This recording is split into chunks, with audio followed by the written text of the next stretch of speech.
विद्यालयों तथा महाविद्यालयों में पढ़ने वाले प्रिय विद्यार्थियों तथा उनके सभी सम्मानीय पालकगण, सुप्रभात।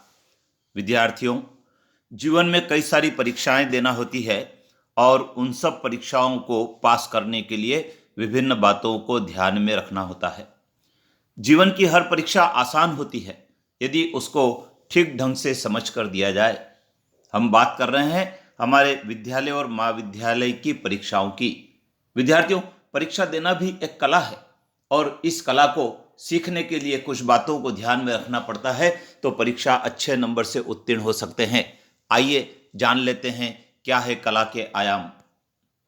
विद्यार्थियों, परीक्षा देना एक कला है, लेकिन इस कला में हम तब सफल होते हैं जब हमको विभिन्न बातों का ध्यान रखना होता है। समय पर परीक्षा हाल में पहुंचे, ये सबसे पहला काम है। विद्यार्थियों, जिस दिन आपकी परीक्षा है उस दिन आप निर्धारित समय से आधा घंटा पहले आपके परीक्षा हाल में पहुंच जाएं, जिससे कि सही रोल नंबर देखकर आप सही जगह पर बैठ सकें और हड़बड़ाहट में कोई त्रुटि भी नहीं हो।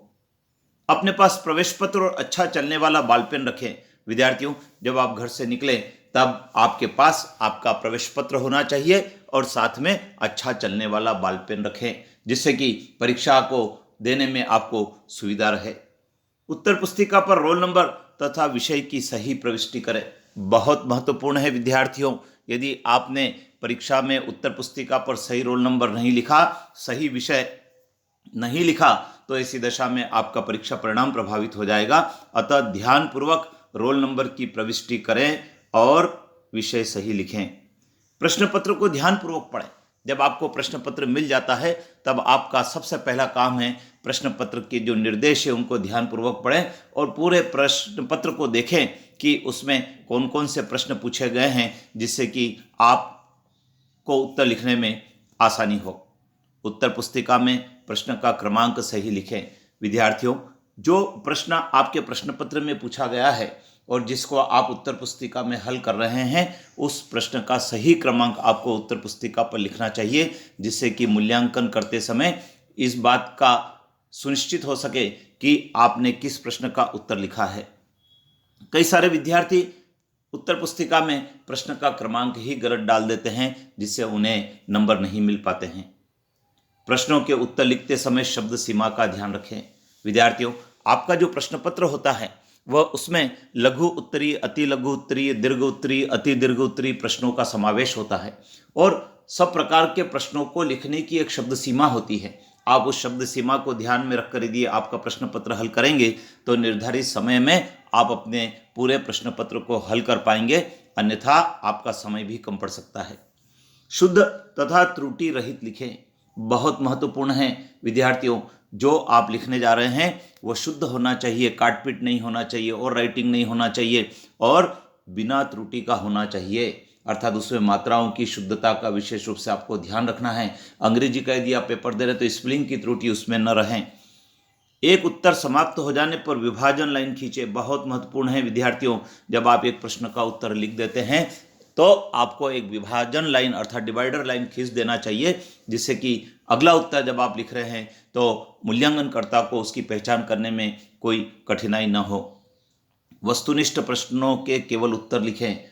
विद्यार्थियों, आपकी परीक्षा में जो वस्तुनिष्ठ प्रश्न पूछे जाते हैं उन प्रश्नों को आपको फिर से कॉपी में लिखने की आवश्यकता नहीं होती है, आपको केवल उनके उत्तर लिखना चाहिए। इससे आपका समय बचेगा और आप अधिक से अधिक प्रश्नों को हल कर पाएंगे। ब्लैक और ब्लू चलने वाले बॉल पेन का उपयोग करें। विद्यार्थियों, परीक्षा में ब्लू बॉल पेन का आपको उपयोग करना है और जो महत्वपूर्ण पॉइंट है, जो महत्वपूर्ण पैराग्राफ है, उनको लिखने के लिए आप ब्लैक चलने वाले बॉल पेन का उपयोग कर सकते हैं, या कोई महत्वपूर्ण बात है तो उसको अंडरलाइन करने के लिए आप ब्लैक बॉल पेन का उपयोग कर सकते हैं। तो आपको ये ध्यान रखना है कि अच्छा चलने वाला बॉल पेन रखें, ब्लैक और ब्लू बॉल पेन या दोनों बॉल पेन अपने साथ ले जाएं, जिससे कि आपको परीक्षा देने में आसानी हो। प्रश्नों की पुनरावृत्ति नहीं करें। बहुत सारे ऐसे विद्यार्थी होते हैं जो एक ही प्रश्न का उत्तर 2 बार अलग अलग जगह लिख देते हैं। इसका प्रभाव मूल्यांकनकर्ता पर अच्छा नहीं होता है और आपको किसी एक प्रश्न के उत्तर पर ही नंबर मिलते हैं, 2 पर नहीं मिलते हैं। इससे आपका समय भी वेस्ट होता है और आपका मूल्यांकन भी ठीक से नहीं हो पाता है। जिन प्रश्नों के उत्तर आपको अच्छे याद हो उन्हें पहले लिखें। विद्यार्थियों, पूरा प्रश्न पत्र जब आप पढ़ लेते हैं तो आपको ये मालूम हो जाता है कि कौन से प्रश्न के उत्तर आपको अच्छे याद है। आप उन प्रश्नों को चयन कर लीजिए और उनके उत्तर पहले लिखिए, जिससे कि समय कम न पड़े और वो उन प्रश्नों के उत्तर आप लिखने से छूट न जाएं। वस्तुनिष्ठ प्रश्न तथा अति लघुत्तरी प्रश्न अवश्य हल करें। विद्यार्थियों, जो वस्तुनिष्ठ प्रश्न होते हैं जो प्रत्येक 1 नंबर का होता है, और जो अति लघुत्तरी प्रश्न होते हैं जो प्रत्येक 2 नंबर का होता है, इन प्रश्नों को जरूर हल करें, क्योंकि इनमें पूरे में से पूरे नंबर मिलते हैं और ये कम समय में आसानी से हल भी किए जा सकते हैं।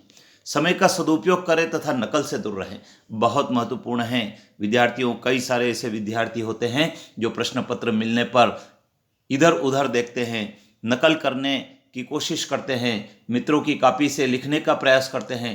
इससे समय वेस्ट होता है और आपकी परीक्षा भी ठीक नहीं होती है। तो आप नकल नहीं करें, जो आपको याद है उसे लिखें। जहां आवश्यक हो चित्र बनाएं। विद्यार्थियों, सामाजिक विज्ञान और विज्ञान के जो विषय हैं, ये ऐसे विषय हैं जिनमें चित्र बनाने से आपके उत्तर में गुणवत्ता आ जाती है। तो जिन प्रश्नों में आवश्यक हो वहाँ पर आप पेंसिल से चित्र बनाएं या बॉल पेन से चित्र बनाएं, जिससे कि आपके परीक्षा में अच्छे नंबर प्राप्त हो सके। मानचित्र का प्रयोग अवश्य करें। विद्यार्थियों, सामाजिक विज्ञान विषय का जो प्रश्न पत्र होता है उसमें मानचित्र में पूर्ति करने का प्रश्न पूछा जाता है। आपको मानचित्र शिक्षक के द्वारा उपलब्ध करवाया जाता है। आप उस मानचित्र का उपयोग करें और इस प्रश्नों को जरूर हल करें। यदि मानचित्र आपको उपलब्ध नहीं होता है तो आप उस मानचित्र की आउटलाइन बनाकर भी यदि उस प्रश्न को हल करते हैं तो भी आपको पूरे अंक मिलते हैं। तो विद्यार्थियों, ये कुछ बातें थी जो मैंने आपके साथ शेयर की है। अपने मित्रों को भी बताएं, उन्हें भी सुनाएं और आप भी सुने। इसका यदि आप पालन करेंगे तो निश्चित रूप से आप अच्छे अंकों से उत्तीर्ण होंगे और आपका परीक्षा परिणाम भी आपकी आशा के अनुकूल होगा। विद्यार्थियों, चैनल पर बने रहें, क्योंकि इस चैनल पर अभी परीक्षा के दिनों में कई सारे ऐसे टिप्स दिए जा रहे हैं जो आपकी परीक्षा के काम के होंगे। जय हिंद।